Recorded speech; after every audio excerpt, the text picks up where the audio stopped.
Graça e paz, abençoados. Estamos de volta aqui com um assunto sobre os tronos. Os tronos.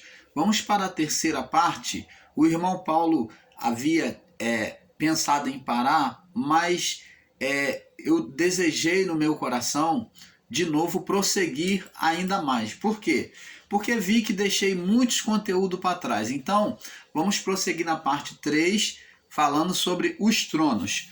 Então, vamos prosseguindo aqui, falando sobre os tronos. Então, abençoados, eu gostaria que você abrisse a sua Bíblia em João capítulo 3, sobre a passagem do Nicodemos, né? O novo nascimento de Nicodemos. Vamos para a parte 3, no verso 12 e 13 em diante. Vamos lá. A parte... Vamos na parte 3, 12 e 13. Diz assim... Jesus falando a Nicodemos: se vos falei como terrestre, não creste, como crereis se vos falar se vos falei das terrestres, não creste, como crereis se vos falar das celestiais? Ora, ninguém subiu ao céu, senão aquele que desceu do céu. Jesus está falando dele mesmo. Como? Porque ele, na natureza ali humana, foi conhecido como Jesus. Ele ali existia o físico e o espiritual. É isso que nós vamos entender agora. Jesus está mostrando que quem está dentro é o mesmo que está nos céus. É isso que ele vai dizer. Ora, verso 13, ninguém subiu ao céu, ninguém está em cima dos céus, senão aquele que desceu do céu. Quem é que desceu do céu que estava agora na terra? O próprio Deus. Então Jesus estava falando que Deus estava ali dentro dele. Dentro dele, que ele e o Pai era um. Como ele falou para Filipe e os discípulos: quem vê a mim, vê o Pai. Então ele está dizendo essa mesma coisa para Nicodemos, dizendo: ninguém subiu ao céu, senão o que desceu do céu, o Filho do Homem. Eu que falo com você. Você está vendo? Que está no céu. Então, Jesus está mostrando, observa bem, amados, que ele está dizendo que ele está, ao mesmo tempo que ele está na terra, aquela figura ali dentro, aquele ser, também ele estava no céu. Que maravilha, né? Então, ele era a mesma imagem, o mesmo ser que estava não só no céu, mas também na terra.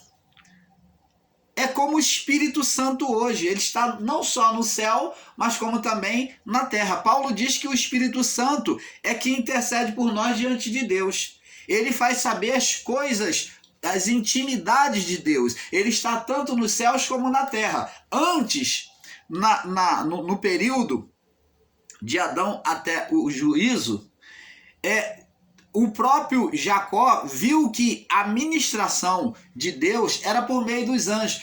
Jacó viu na sua visão os anjos subindo e descendo uma escada lá no monte de Betel. Então ele colocou aquele nome de Betel porque ali era o lugar da manifestação de Deus. Então naquela visão ele viu os anjos subindo e descendo a escadaria, ministrando em favor dos homens. Mas agora vemos que o Espírito Santo faz esta ação, essa ligação direto com Deus, representando agora o portal do Éden. Jesus disse: eu sou a porta. Ele agora, pelo Espírito dele, como portal, ele dá acesso direto a Deus, a cada um de nós. Jesus, ele falou isso para Nicodemos: ninguém subiu ao céu, senão o Filho do Homem que desceu do céu. Você está vendo? Ele se coloca da mesma igualdade que Deus. Por quê? Porque era o próprio Deus. Ele, para os homens, era filho do homem. Mas vê que a palavra filho está destinado com letra maiúscula, dizendo que não era um filho qualquer, mas era um filho na parte espiritual de Deus e na parte física, humano, porque descendeu de Maria. Então, abençoados, vamos observando isso. Vamos ver também em João, agora ele confirmando essa mesma palavra dito a Nicodemos, vai dizer aqui em João 1, do verso 1 ao 3. Vamos ligar essas duas palavras que ele falou para Nicodemo. Ninguém subiu ao céu, senão aquele que desceu do céu. Agora, confirmando esta palavra, com João capítulo 1, está escrito assim: no princípio era o verbo, quer dizer, no início, já desde o princípio de tudo, era o verbo estava com Deus, estava dentro de Deus, era o próprio, o verbo estava com Deus, dentro de Deus, e o verbo era o próprio Deus. Então ele está dizendo sobre a existência dele, que ele já existe desde o início. Por quê? Porque ele ali era o próprio Deus encarnado. Então aqui prova que ele era o próprio Deus encarnado. E diz aqui no verso 2, ele estava no princípio com Deus, e todas as coisas foram feitas por ele, e sem ele nada do que foi feito se fez. Então toda a criação foi feita o quê? Pelo próprio Deus, aquela manifestação. E Jesus é mostrado aqui, onde é que nós vemos a figura de Jesus? Como a luz, como o verbo, como a vontade de Deus manifesta. Então a vontade de Deus agora foi manifesta por meio da carne, por meio do Filho. Ela se encarnou. Chamou-se Jesus, Filho do homem.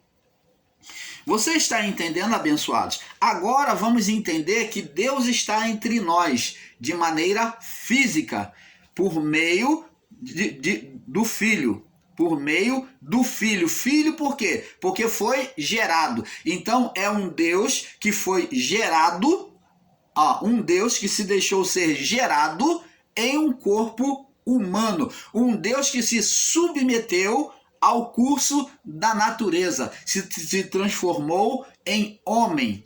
Por isso foi chamado de Filho do homem. Então, é um Deus com a divindade humana também. Não só física e espiritual, mas agora ele tem uma natureza, uma manifestação humana. O Deus com a manifestação humana. Então, vamos entender, amado, que agora, para que entendamos sobre os tronos no céu, nós, o canal Luz da Graça, com o canal Yahushua Reina para Sempre, não ensinamos os tronos como um trono físico. Quando falamos que há 2 tronos nos céus, nós não estamos aqui, o irmão Paulo não está aqui ensinando e dizendo que há 2 tronos físicos, confortável, com almofada, que Deus estava cansado. Não.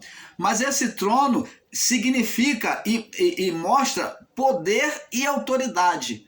Nós, particularmente, o canal Luz da Graça, cremos sim que há um trono espiritual, aonde Deus se assenta literalmente, no sentido espiritual, que existe esse trono. Se Deus tem um corpo espiritual, então existe um trono espiritual. Tanto que fala que Jesus se assentou ao lado direito, a mão direita. Não que Deus tenha uma mão física, mas Deus tem um corpo espiritual. É isso que temos que entender.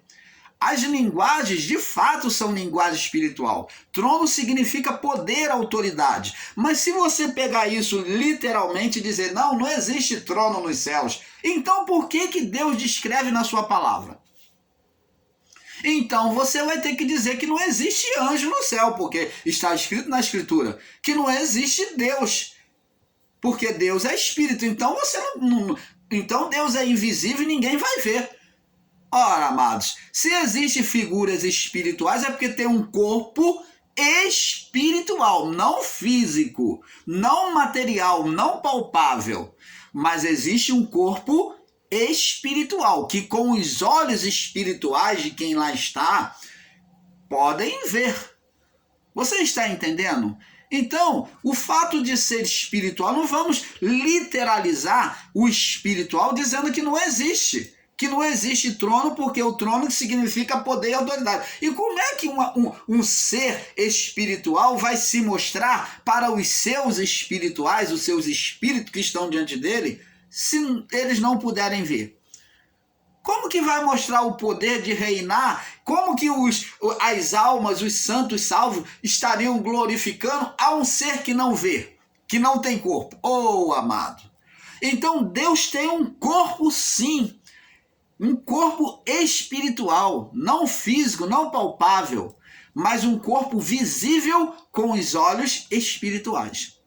Um corpo, e tem também o trono espiritual. Existe sim um trono espiritual, não visto com os olhos físicos, mas você como ser espiritual, que nós como seres espirituais que vamos estar diante de Deus, quando partirmos desta vida, vamos estar com Ele, vamos presenciar e ver esse trono espiritual, porque o trono é a prova da autoridade de Deus, o trono é a prova da autoridade do Filho, aonde o Cordeiro está sentado à sua direita.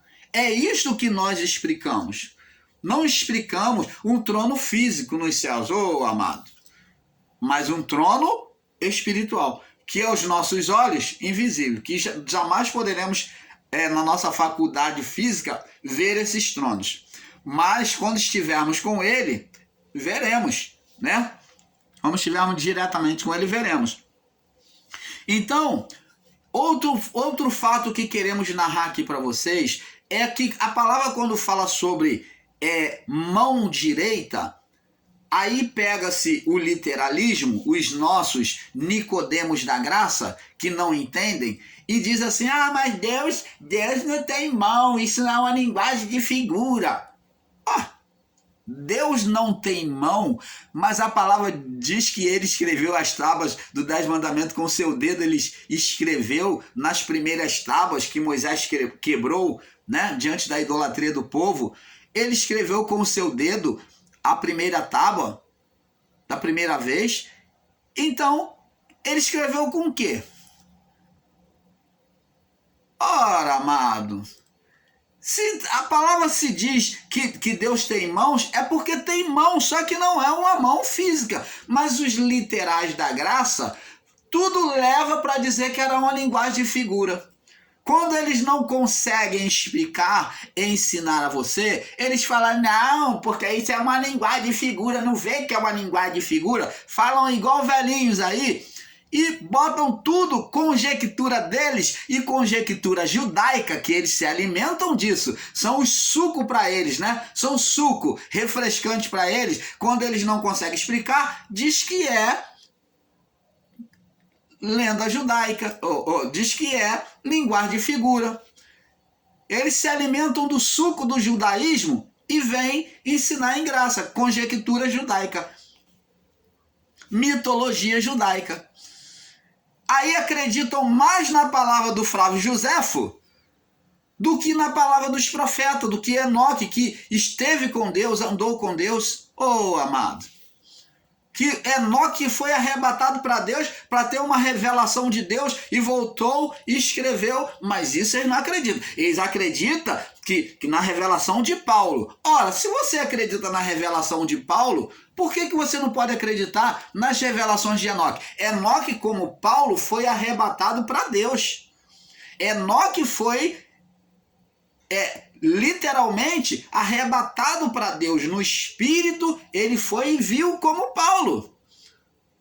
Foi o primeiro homem arrebatado antes de Paulo. Se você não sabe, fica sabendo agora.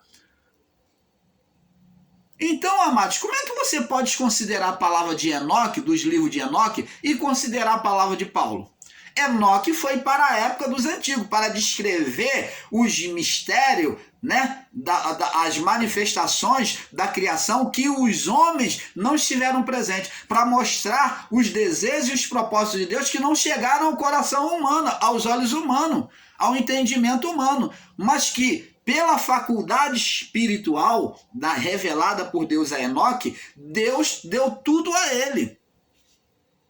Como que se vai revelar os mistérios dos acontecimentos aonde não houve um homem presente? Como que se vai dizer o que era o propósito de Deus se Deus não revelar o homem, não falar para ele, não colocar no coração dele para entender? Amados, por isso que existiu a figura de Enoque.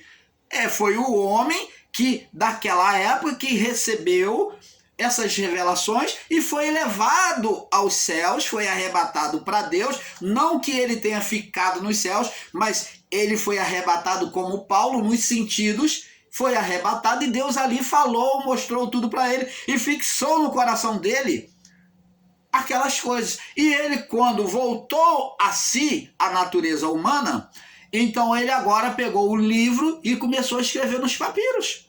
Começou a escrever para deixar relatada, porque essa foi a ordem de Deus. E para Paulo também foi a mesma coisa. Oh, abençoados! A mesma coisa foi o Paulo, que você considera e idolatra aí na graça. Paulo não foi o bambambam da cocada preta, a cereja do bolo, não. Porque além de Paulo, após Paulo, Deus usou um outro homem, que foi o último profeta. João. João, ele que foi arrebatado nos sentidos, e ele fez a última revelação. A última revelação não foi de Paulo.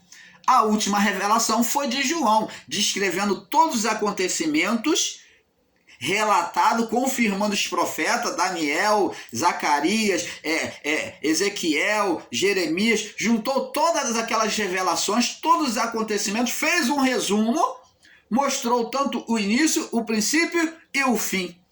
Relatou tudo num livro chamado Apocalipse, relatou a nós, deixou esse livro aí, mostrando os acontecimentos, mostrando e testificando que toda a palavra de Deus se cumpriu ali, naquele Apocalipse. Então João foi o último a ter a revelação dos céus, e não Paulo, como estão ensinando aí, que a última revelação foi de Paulo. Estão desprezando o Apocalipse de João e considerando Paulo, que Paulo morreu antes de cumprir todo o Apocalipse. Ele esperava viver para ver e, no entanto, ele morreu antes. E quem relatou tudo? Quem fechou e nessa história de Deus com o homem disse o amém? João. Está lá nos últimos trechos do Apocalipse. Sela este livro. Aí então diz o amém. Não foi João, não foi Paulo que disse o amém, não, abençoados. Quem disse o amém na história divina com o homem, no final, após juízo, até do juízo, foi João. João que recebeu a revelação completa e não Paulo.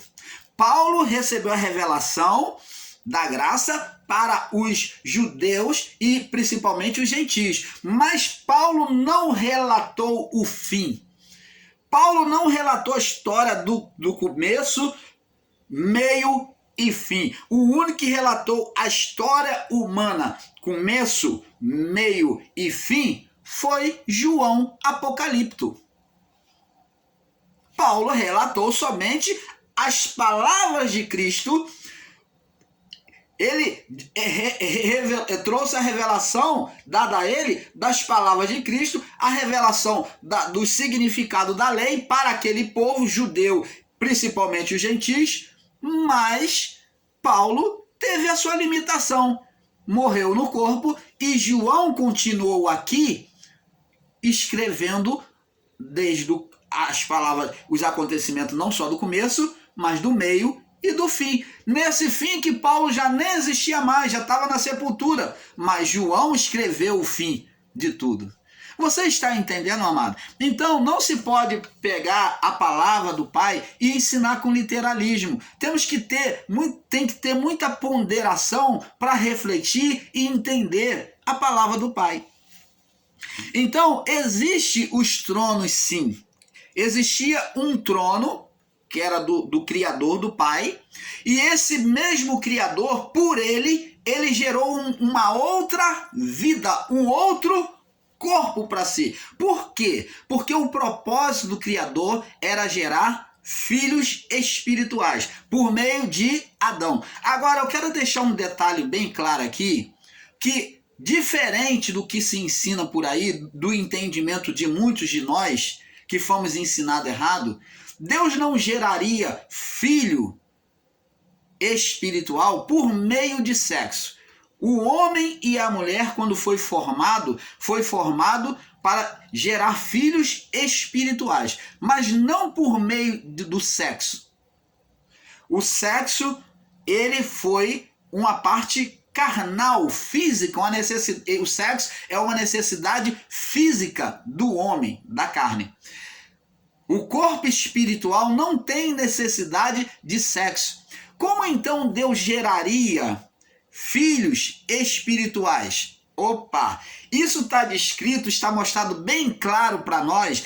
Nós desprezamos as simples histórias das Escrituras, mas está descrito aí no nascimento de Jesus. Mostra que não houve necessidade de relação sexual entre Maria e José, mas que Maria concebeu o quê? Pelo Espírito Santo. E é assim como Jesus foi gerado segundo Adão, o primeiro Adão também iria gerar na convivência com a sua mulher, no mesmo espírito, quando eles entrassem no mesmo espírito. Observa bem, vem um mistério aí para aqueles que são cegos espirituais. Quando eles entrassem no mesmo espírito, no mesmo propósito, homem e mulher, gerariam um filho. Opa! Então, se eles junto entraram no mesmo propósito,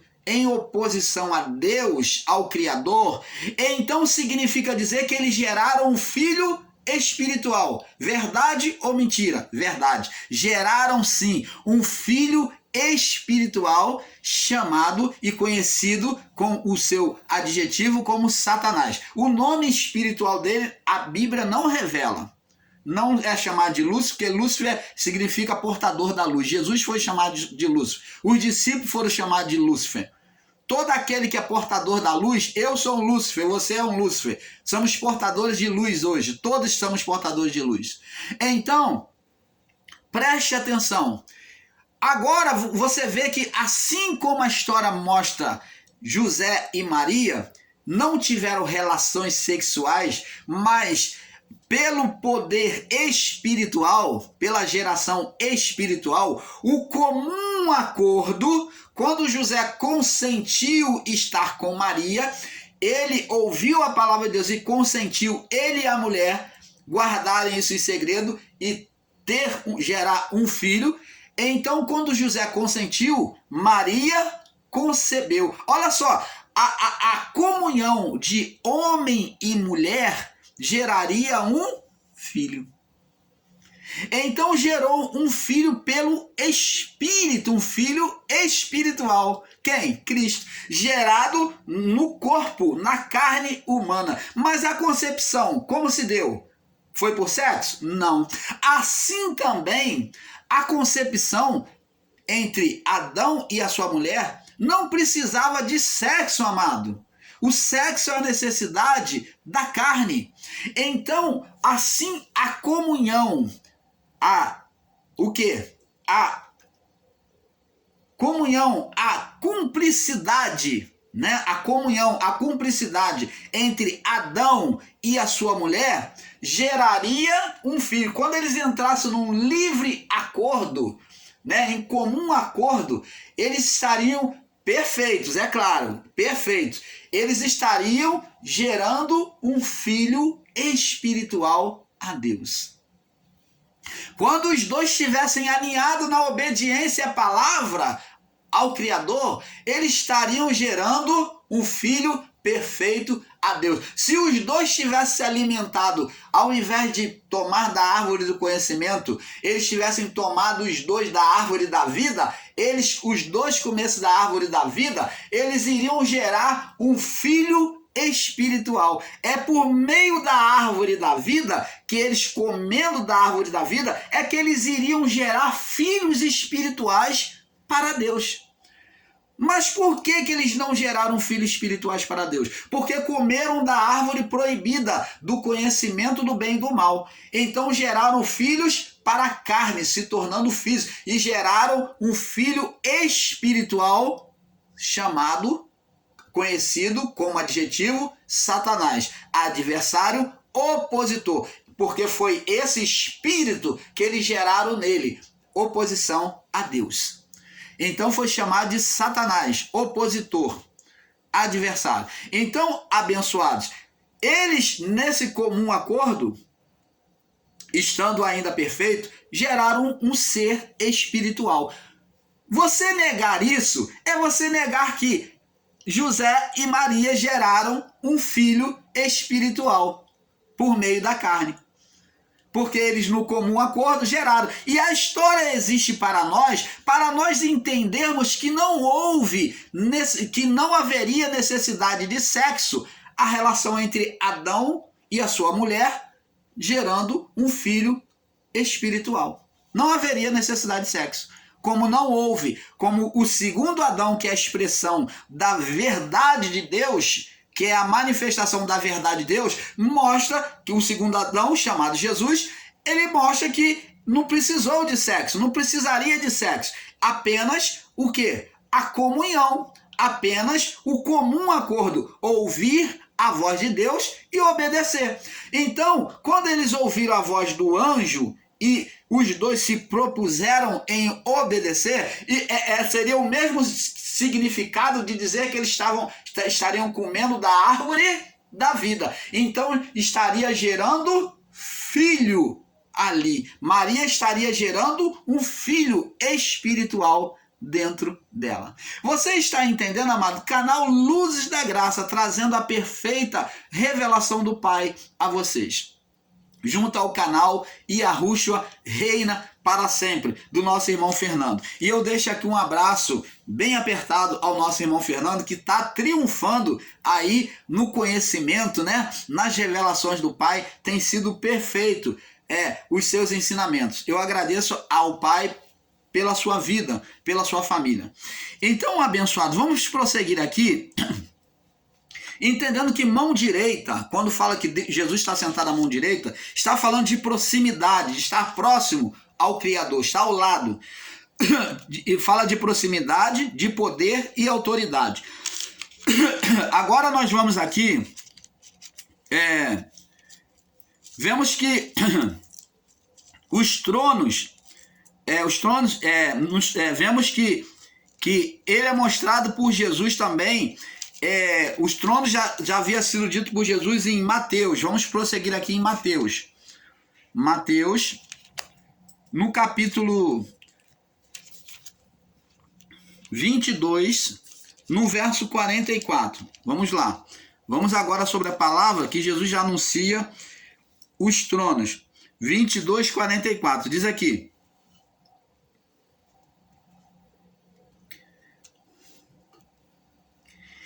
Vamos ler no verso 41 em diante, para perfeito entendimento, para não ficar fora do contexto.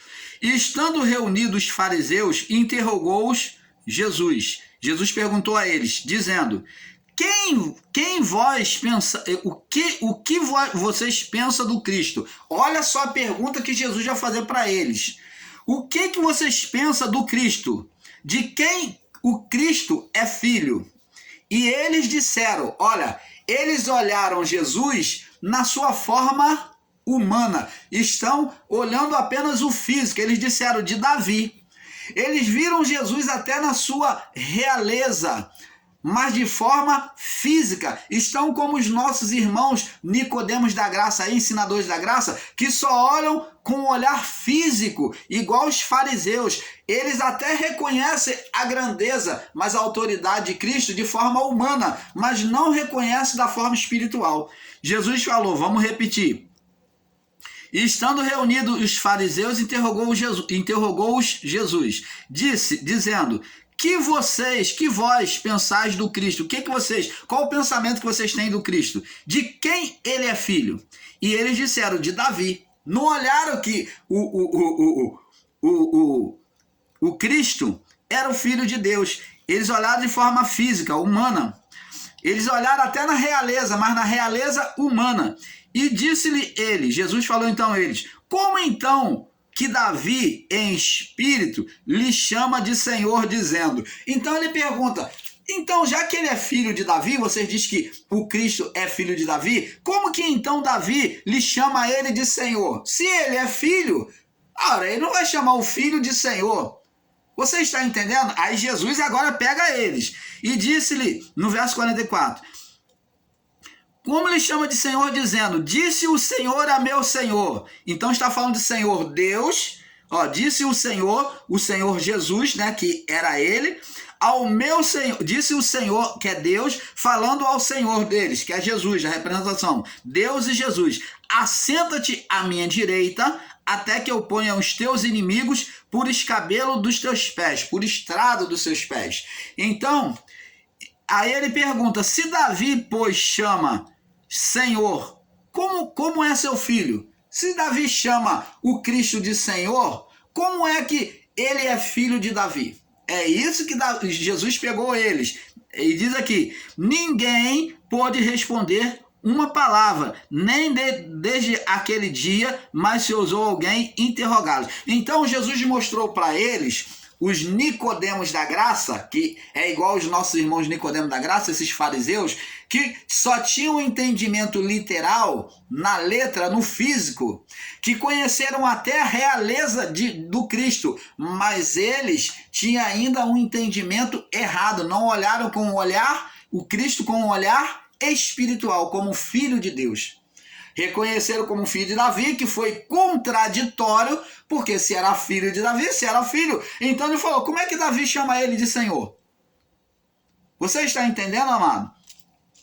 Então, vamos ver também que já havia sido profetizado no livro de Salmos, essa mesma palavra, Salmo 110, que Davi falou. Foi as palavras que Davi falou. Vamos confirmar aqui. Salmo 110, no verso 1.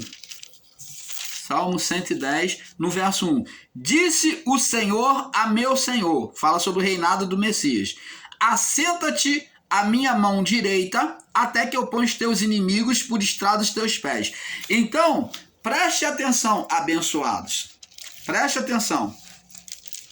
Se aqui está dizendo para ele se assentar, então está demonstrando que ele era um momento que ele deveria esperar. Por quê? Porque está mostrando aqui para ele se assentar, porque haveria um juízo. Então, para ele assistir o juízo de Deus sobre as almas. Então, aqui está falando para ele se assentar ao lado direito, para assistir. Né? Foi justamente na transferência, né? Antes de haver o juízo, quando Jesus foi assunto aos céus, quando ele voltou aos céus, agora ele se assentou ao lado do Pai. Ele se assentou ao lado do Pai, ao lado direito, esperando o momento. Ele não falou sobre o final de tudo. Ele falou, olha, o dia e a hora, ninguém sabe, senão o Pai, e ninguém sabe, e nem os anjos, senão o Pai que está nos céus. Então, o Cristo, após cumprir toda a sua parte aqui na criação, ele voltou ao céu, chegando lá, ele se assentou, esperando o momento, em obediência à vontade do Pai, o momento do juízo. O momento de receber agora, após juízo, a sua